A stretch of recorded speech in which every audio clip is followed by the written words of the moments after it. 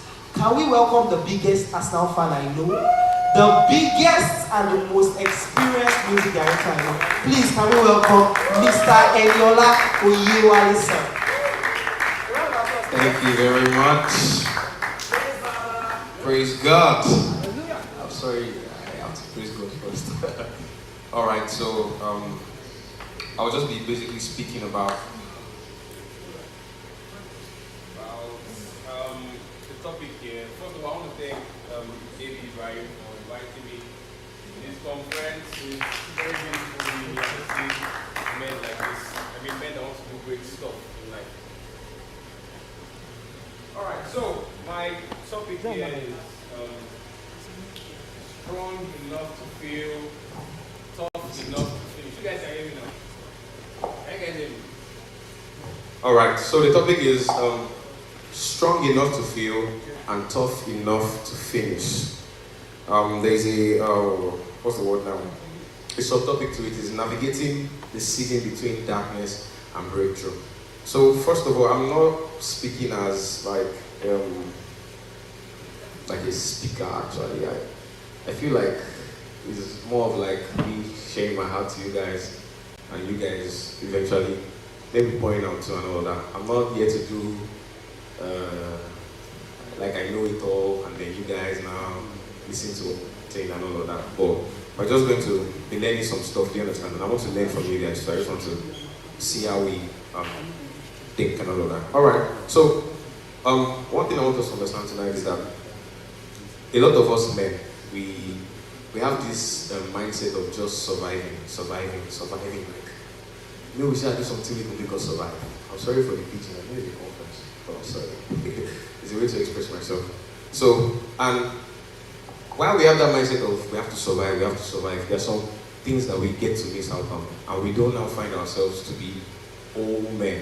Do you understand? When I say all, I mean like in like one, like we focus on one thing and it's my history. Miss out on a whole lot of stuff.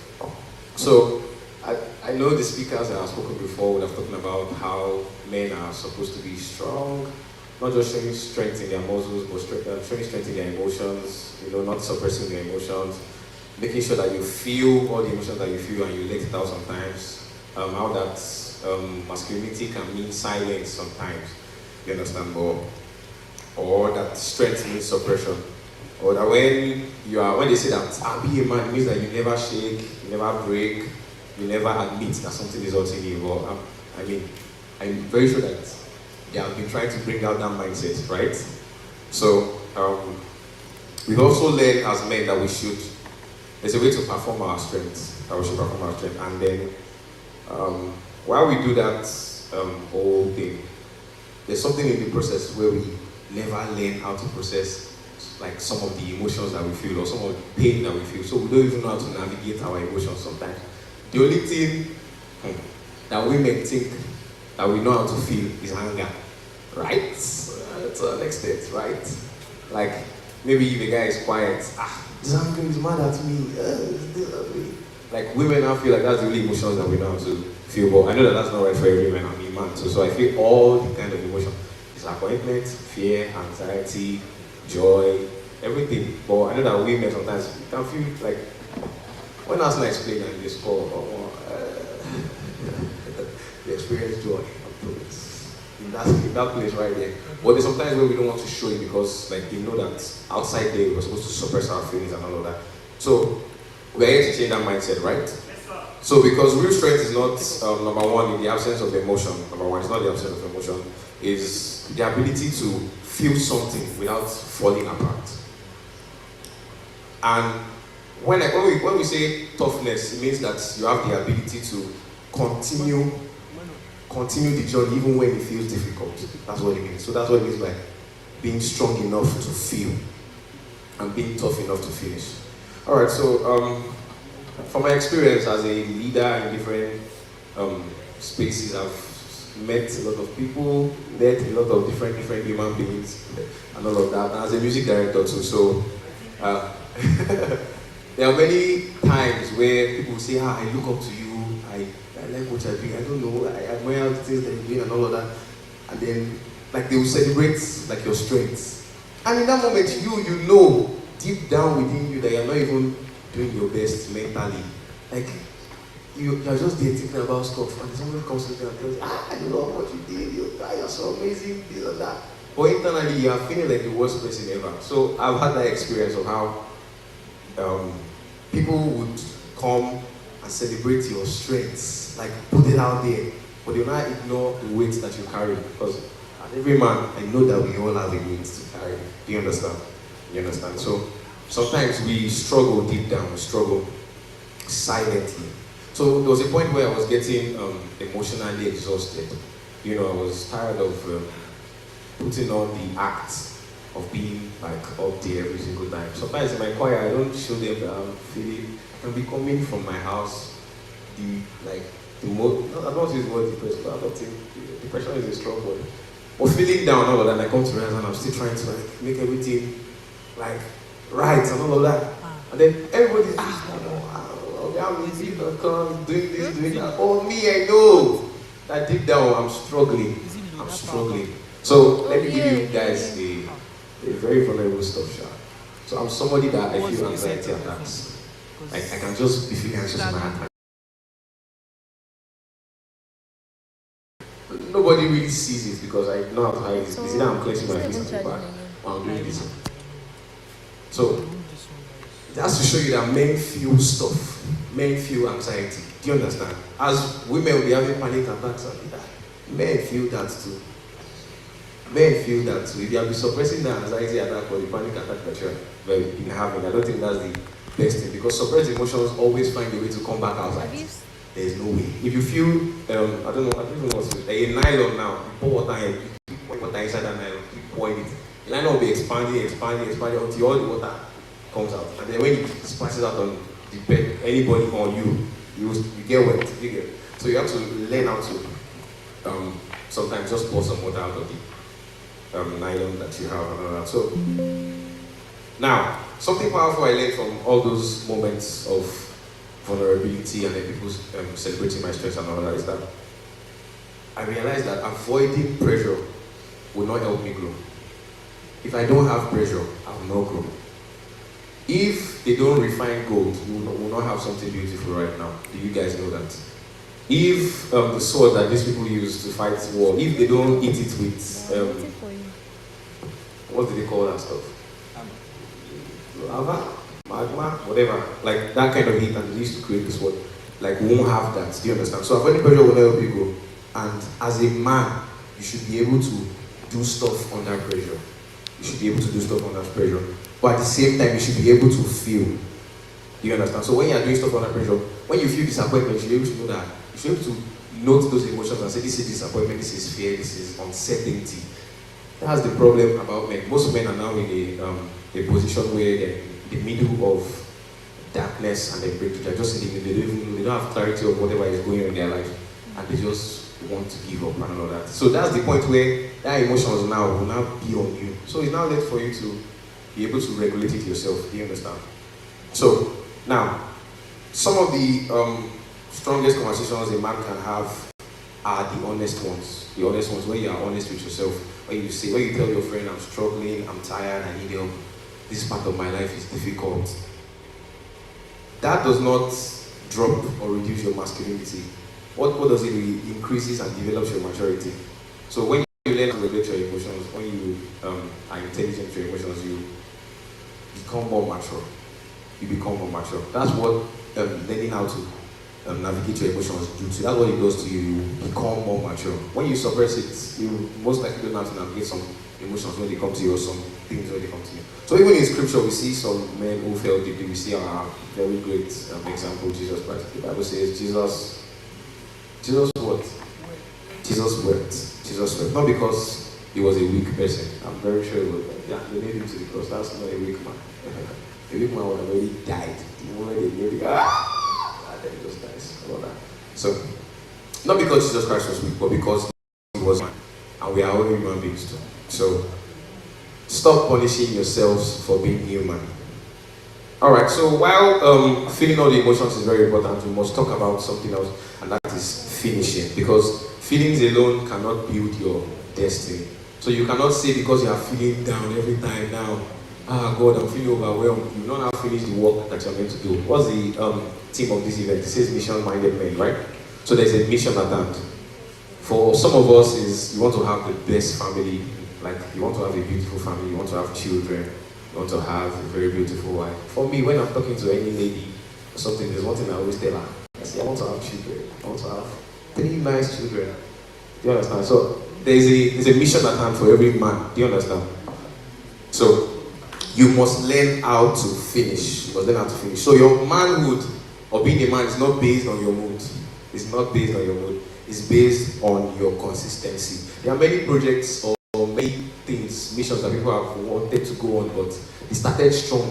They have the ideas already, they have the vision, they have the everything, but most men don't finish strong. There are many companies that have been opened before, and maybe right now, maybe 2 years ago, they were opened. Right now, they don't have those companies anymore because they don't have the consistency to finish strong and all of that. So many men, whether you like it or not, many men start a lot of things emotionally, and then they stopped emotionally too. So you must have a mission in your mind, like I said. So you're not just to achieve that mission perfectly, you're not to achieve the mission effortlessly, but faithfully. You hear me? So it's not as if it must be the mission that you're, what you're supposed to do must be perfect. It must be 10 over 10 checklist. Like everything must be checked. I'm not saying that you should not have like what's the word now? A checklist for your goals and all that. Have it, but just know that your success is not based on your checklist being completed. It's based on you doing those stuff consistently. Consistently. Do we get? So what I'm trying to say, strong enough to feel and tough enough to finish means that you must be able to balance your emotions. You must be able to balance your emotions. So don't become so emotional now that you lose your discipline. Don't become so emotional that you lose your discipline. Do you understand? Don't say you're overwhelmed, that you now lose the consistency that you're supposed to have over time, right? But at the same time, do not become so hard that you now lose your heart, because it won't help you finish, I promise you. So be balanced. So the next part of this is navigating the season between darkness and breakthrough. One thing about me that I know is that we like to win. We like to celebrate stuff. We like to be promoted in our line of work. We like to make more money. We like to celebrate answered prayers. When we talk to God and God answers our prayers, we love that. But very few people talk about the moments that come before those wins. So the waiting, the silence, the uncertainty, and the disappointment that comes before you win. So the season between darkness and breakthrough is one of the most defining parts of a man's life.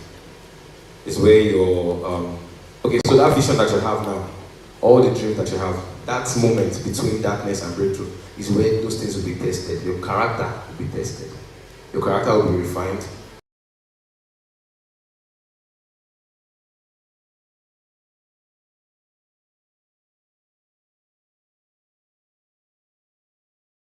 Really have.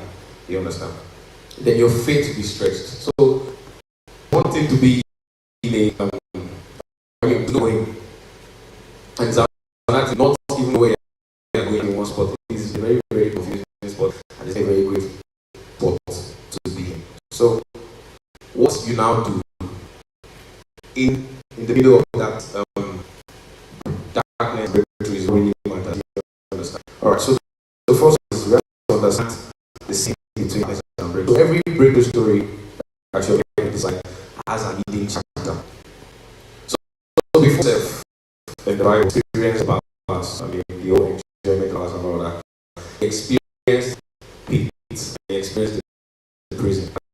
So I don't want to go into like this moment. So before David sat on the throne to rule the kingdom, he lived in he was a boy, right?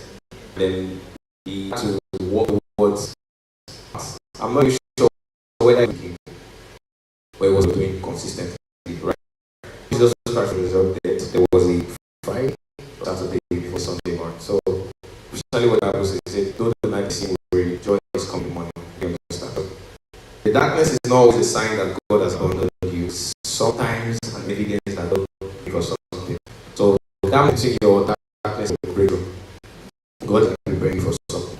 So that challenge is God showing you your purpose, number one, your calling, your identity, and your future in that space. So, far more in how it is that God can use your life, you still need to be emotionally mature. You know, to fully grasp and absorb these things that God has spoken. Alright, let me give you practical tips for when you are in that state. Number one, avoid making permanent decisions based on your temporary emotions. So emotions are like this, they move this way. What matters is consistency and your doggedness. You want to do something. Do you understand? So avoid making permanent decisions based on emotions. Number two, do not isolate yourself from wise counsel. Talking about guys that we like to keep ourselves alone. It's not actually very good. Because we like nobody should understand like what it is that is in our heart. We have to say. So for me, I have two guy friends and we grow up together and all of that. So seeing our flaws, seeing our mistakes, seeing our strengths, we are doing great things, individually, all that. So they're not in my you understand? They're not in my class. And we're even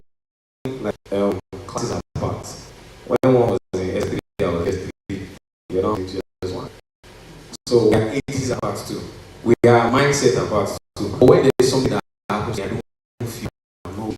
That guy, okay, maybe it's just maybe some issues. So sometimes I'm talking to him and I tell him, guy, I don't feel okay. He can say, why you doing this? You are older than me. What do you expect me to do? So what I'm trying to put across is that don't isolate yourself. Find a way that you, that you can go. So there's one way that I know. I know it. You guys, we guys, let me say you guys, we guys like to come with sometimes, most times.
In the morning for playing football, routine, your daily routine as we are